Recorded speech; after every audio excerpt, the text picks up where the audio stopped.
আসসালামু আলাইকুম। অন্তর্বর্তীকালীন সরকারের যে প্রেস সচিব আছে, প্রেস সচিব শফিকুল আলম। তো আমি ওনাকে ব্যক্তিগতভাবে আমার ভালো লাগে, কিন্তু মাঝে মাঝে উনি কিছু কাজ করে বা কথাবার্তা বলে, মানে সেটা খুবই ব্যাফাস হয়ে যায়। কেমন দেখেন জিনিসটা, উনি কিছুদিন আগে আপনার কোনো একটা সংবাদ সম্মেলনে বা কোথাও বলতেছিল যে আর কোনো সেনা মানে কি বলবো, যে মানে সেনাবাহিনীতে যারা অন্যায় করছে বা ডিফেন্সে যারা অন্যায় করছে আর কাউকে ধরার কোনো প্ল্যান নাই। আপনি কেমনে বলেন ভাই? শফিক ভাই, আপনি কিভাবে বলেন কথাটা? মানে এটা তো আপনি না, এটা এটা এটা এটা এটা বলতে, এটা তাজুল ইসলাম সাহেব বলতে পারে না।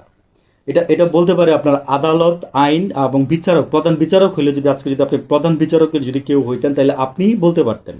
কিন্তু আপনি তো গভর্নমেন্ট, আপনি ইউনিট সরকারের, আপনি হচ্ছেন প্রেস সচিব, আপনি একজন উপদেষ্টাও না। তা আপনি কি এটা বলতে পারেন? পারেন না। বুঝতে হবে আগে যে আদালত কিভাবে চলে। হ্যাঁ, ইভেন কিছুদিন আগে কে যেন একবার একটা যে কি যেন নির্বাচন কমিশনের উপরে কি যেন, শুনেন, নির্বাচন কমিশন একটা আলাদা বডি, হ্যাঁ, আদালত একটা আলাদা বডি, ঠিক আছে?